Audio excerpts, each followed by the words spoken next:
Hello hi നമസ്കാരം, ഏവർക്കും സ്വാഗതം. ഇന്ന് നമ്മളോടൊപ്പം കൂടിയുള്ളത് പ്രിയ ഗായകൻ സൂരജ് സന്തോഷാണ്. നമസ്കാരം സാർ.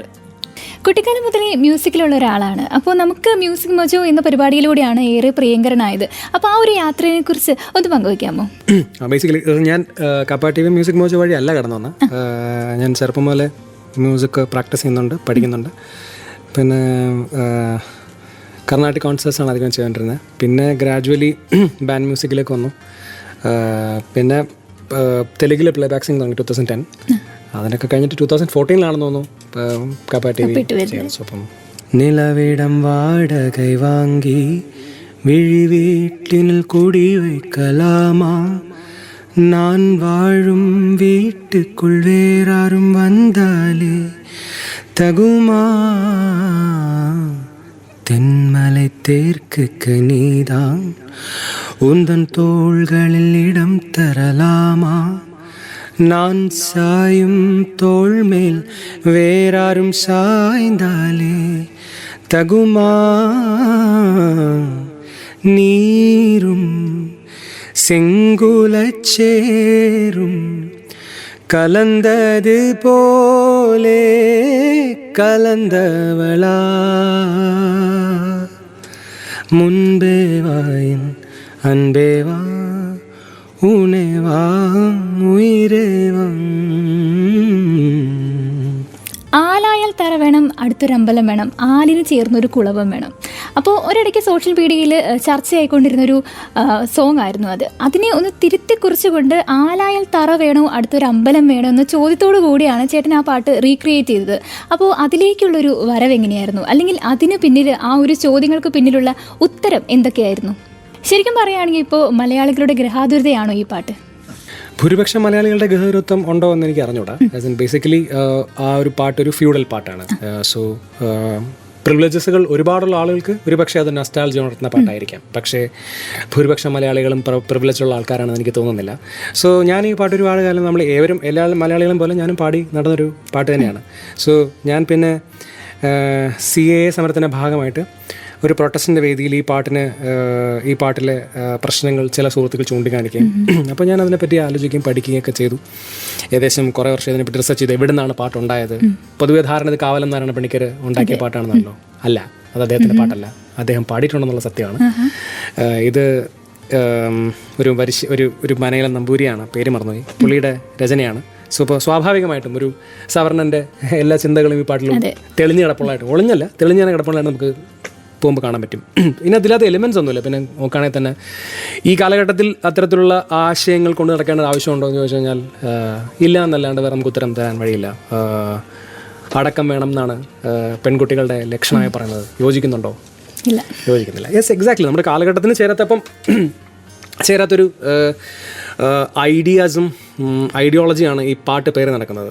നോട്ട് ജസ്റ്റ് മിസജിനി, അത് ഒരുപാട് കാസ്റ്റിസ്റ്റും എലീറ്റിസ്റ്റും ആയിട്ടുള്ള ഒരുപാട് എലമെൻറ്റ്സ് ഓരോരോ വരികളും എടുത്തു നോക്കിയാൽ നമുക്ക് മനസ്സിലാക്കാൻ പറ്റും. സോ അതിനുള്ള എക്സാക്ട്ലി ആലാൽ തറ വേണം എന്ന പാട്ടിനുള്ള റിപ്ലൈ അത് അങ്ങനെ ആവരുത് എന്നുള്ളതിനെ പറ്റിയിട്ട് വേണ്ടി മാത്രമാണ് ആ പാട്ട് എഴുതിയേക്കുന്നത്. ഇൻ കോണ്ടെക്സ്റ്റിൽ ആലാൽ തറ വേണം, ദേർ കംസ് ആലാൽ തറ വേണം.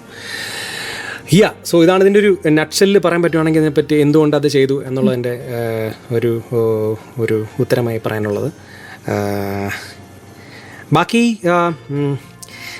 പിന്നെ ഇതിനെ പെരിഫറലായിട്ട് വായിച്ചിട്ട് അമ്പലം വേണ്ട, കാലുവെട്ടികൾ വേണം എന്നൊക്കെ, അത് വളരെ പെരിഫറലായിട്ട് രാഷ്ട്രീയം മനസ്സിലാക്കുന്നവരുടെ പ്രശ്നമാണ്. സോ അതല്ല ഇതിന് ഉദ്ദേശിക്കുന്നത്. സ്റ്റീരിയോ ടൈപ്പുകളെ ബ്രേക്ക് ചെയ്യേണ്ടതിൻ്റെ ആവശ്യമുണ്ട് എന്നാണ് ഇതിന് മനസ്സിലാക്കുന്നത്. നമ്മൾ കോണ്ടെക്സ്ച്വലിയാണ് കാര്യങ്ങൾ മനസ്സിലാക്കേണ്ടത്. പക്ഷേ അങ്ങനെ മനസ്സിലാക്കാത്തവർ നമ്മുടെ സമൂഹത്തിലുണ്ടെന്നുള്ളത് യാലത്തറ വേണം ഇറങ്ങിയപ്പോഴത്തേക്ക് മനസ്സിലായി. ഇതൊക്കെ ഇങ്ങനെയുള്ള കുറച്ച് കാര്യങ്ങൾ അതിനെപ്പറ്റി പറയാനുള്ളത്. ഇപ്പോൾ പാട്ടെന്ന് പറയുകയാണെങ്കിൽ പലതരത്തിലുള്ള പാട്ടുകളുണ്ട്. ഈണങ്ങൾ കൊണ്ട്, വരികൾ കൊണ്ട്, ഭാവങ്ങൾ കൊണ്ട് മുന്നോട്ട് പോകുന്ന പാട്ടുകൾ. അപ്പോൾ സാർ ഇപ്പോൾ പാടുമ്പോൾ ഇതൊക്കെ നോക്കിയിട്ടാണോ പാടുന്നത്? അങ്ങനൊന്നും ഇല്ല. ആസ് എ സിംഗർ എനിക്ക് അങ്ങനൊന്നും ഡിമാൻഡ് ചെയ്യാൻ പറ്റില്ല. വാട്ട് എവർ എനിക്ക് എൻ്റെ മുന്നിലേക്ക് വരുന്ന പാട്ട് അത് വൃത്തിയായി ആലപിക്കുക. അതിൻ്റെ സിനിമയിലായിരിക്കും നമ്മൾ സിനിമ പാട്ടുകൾ പാടുന്നത്. സോ അതിൻ്റെ സിറ്റുവേഷനുകൾ കൊണ്ട് അതിന് വേണ്ട രീതിയിൽ ആലപിക്കുക എന്നുള്ള ഒരു കർത്തവ്യം മാത്രമേ എനിക്ക് ഉള്ളൂ ഗായകൻ എന്ന രീതിയിൽ. ചില കമ്പോസേഴ്സിനോടൊക്കെ വർക്ക് ചെയ്യുമ്പോഴത്തേക്കും ആക്ച്വലി നമുക്കൊരു ക്രിയേറ്റീവ് ഫ്രീഡം കൂടുതലാണ്. അപ്പോൾ നമുക്ക് ക്രിയേറ്റീവായിട്ട് ചിന്തിക്കാനും അവിടെ കൂടുതൽ നമ്മുടെ ഐഡിയാസ് പറയാനും ഷെയർ ചെയ്യാനും അങ്ങനെ ഒരു കൊളാബറേഷൻ പോലെ ചില പ്രോജക്ട്സ് വർക്ക് ചെയ്യാറുണ്ട്. അതിനുപരിയായിട്ട് ഈ ഭാവം ഒക്കെ നോക്കിയാണോ പാട്ടെടുക്കുക അങ്ങനെയൊന്നുമില്ല. ഇറ്റ്സ് ജസ്റ്റ് ദാറ്റ് എന്ത് പാട്ടാണ് നമ്മൾ പാടാൻ പോകുന്നത് നമുക്ക് അതായിട്ട് കേൾക്കുമ്പോൾ തന്നെ നമ്മളത് കണക്റ്റ് ആവുകയാണെങ്കിൽ ഐ തിങ്ക് എനിക്ക് അങ്ങനെയാണ് പേഴ്സണലി ഞാൻ അങ്ങനെയാണ് വർക്ക് ചെയ്യുന്നത്. എനിക്കത് കണക്റ്റ് ആവുകയാണെങ്കിൽ മേ ബി എനിക്ക് ബെറ്ററായിട്ട് പെർഫോം ചെയ്യാൻ പറ്റുമായിരിക്കാം. അത് എന്ന് കരുതി ചില പാട്ടുകൾ പാടുമ്പോഴത്തേക്കും അത്രയും ആത്മാർത്ഥത കുറവുണ്ടോ അങ്ങനെയൊന്നുമല്ല ഞാൻ പറഞ്ഞു വരുന്നത്. ചില കാര്യങ്ങൾ ഇപ്പോൾ പ്രത്യേകിച്ച് തുടക്കകാലങ്ങളിലൊക്കെ എനിക്ക് അങ്ങനെ പ്രത്യേകിച്ചൊരു എന്ത് പാട്ട് വരുന്നു അത് പാടുക എന്നൊക്കെ ഉള്ളൊരു രീതിയായിരുന്നു. സാഹചര്യം അങ്ങനെയായിരുന്നു. ആസ് ടൈം പാസസ് ബൈ നമ്മൾ തിരിച്ചറിയുന്നു എന്താണ് എനിക്ക് കണക്ട് ചെയ്യാൻ പറ്റുന്നത് എന്നുള്ളതിനകത്ത് മാത്രം ഞാൻ കോൺസെൻട്രേറ്റ് ചെയ്താൽ മതി. നമ്പറിൽ ഞാൻ വിശ്വസിക്കുന്നില്ല. മാക്സിമം നമ്പേഴ്സ് ഉണ്ടാക്കുക എന്നതിലുപരി ക്വാണ്ടിറ്റേറ്റീവായി ചിന്തിക്കുന്നതിനേക്കാളും ക്വാളിറ്റേറ്റീവായി ചിന്തിക്കാൻ ആഗ്രഹിക്കുന്നു. സോ ഇതിൻ്റെ ഭാഗമായിട്ട് ചില പാട്ടുകളുടെയൊക്കെ ഭാഗമാവുന്നു. മോർ ദാൻ ദാറ്റ് ഫിലിം അതിൻ്റെ ഒരു ഫിലിം ഫെറ്റേണിറ്റി അല്ലെങ്കിൽ ഫിലിം സോങ്സിൻ്റെ ഉപരിയായിട്ട് എനിക്ക് സ്വന്തം പാട്ടുണ്ടാക്കാനും സ്വന്തം മ്യൂസിക് പ്രൊഡ്യൂസ് ചെയ്യാനാണ് താല്പര്യം. സോ ബാലൻസ് ചെയ്ത് ഇങ്ങനെ പോകുന്നു. ഇപ്പോൾ പറയുകയാണെങ്കിൽ മലയാളത്തിൽ മാത്രമല്ല മറ്റു ഭാഷകളിലും സാർ പാടിയിട്ടുണ്ട്. അപ്പോൾ ആ പാട്ടുകളെ കുറിച്ചൊന്ന് പറയാമോ? ഞാൻ ആദ്യമേ ഫിലിം മ്യൂസിക് ഇൻഡസ്ട്രിയിൽ ആക്ച്വലി ആദ്യം പാടുന്നത് തെലുഗു ഫിലിം ഇൻഡസ്ട്രിയിലാണ്. അവിടെ ഏകദേശം 3-4 വർഷം പാടിന് ശേഷമാണ് തമിഴ് പാടുന്നത്. തമിഴിൽ നിന്നാണ് പിന്നെയാണ് ഞാൻ 2012 സെക്കൻഡ് ഷോ എന്ന് പറഞ്ഞതിന് വേണ്ടി മലയാളത്തിൽ പാടി തുടങ്ങുന്നത്. സോ ലാംഗ്വേജ് എനിക്കിഷ്ടമാണ്. ഇപ്പോൾ പല ലാംഗ്വേജസ് അവിടുത്തെ സംസ്കാരങ്ങൾ വാക്കുകൾ ഇതൊക്കെ ഇഷ്ടമാണ്. ഞാൻ ഭയങ്കര കംഫർട്ടബിൾ ആയിട്ടുള്ള ലാംഗ്വേജ് മലയാളം തന്നെയാണ്. മലയാളം തമിഴും കംഫർട്ടബിളാണ്. ബാക്കിയൊന്നും ലാംഗ്വേജ് ഒന്നും അറിയില്ല. പക്ഷേ പാടാൻ എനിക്കതൊരു ബുദ്ധിമുട്ടായിട്ട് തോന്നിയിട്ടില്ല. തുടക്കത്തിൽ ഒക്കെ കുറച്ച് എൻ്റെ പ്രൊണൗൺസിയേഷൻ എങ്ങനെയാണ് അങ്ങനെയുള്ള വസ്തുവൊക്കെ ഉണ്ടായിരുന്നു. പിന്നെ ഓവർ ദി ഇയേഴ്സ് അത് ഭയങ്കര നാച്ചുറലി സംഭവിക്കാൻ തുടങ്ങി.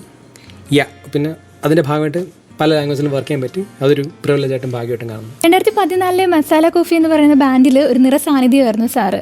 ഇപ്പോൾ നമ്മൾ നോക്കുകയാണെങ്കിൽ ബാൻഡിൽ ഈ ഒരു കാലഘട്ടത്തിൽ കാണാനില്ല. എന്താണ് അതിന് പിന്നിൽ? മസാല കോഫി എന്ന ബാൻഡിൽ ഞാനിപ്പോൾ ഇല്ല, വർക്ക് ചെയ്യുന്നില്ല.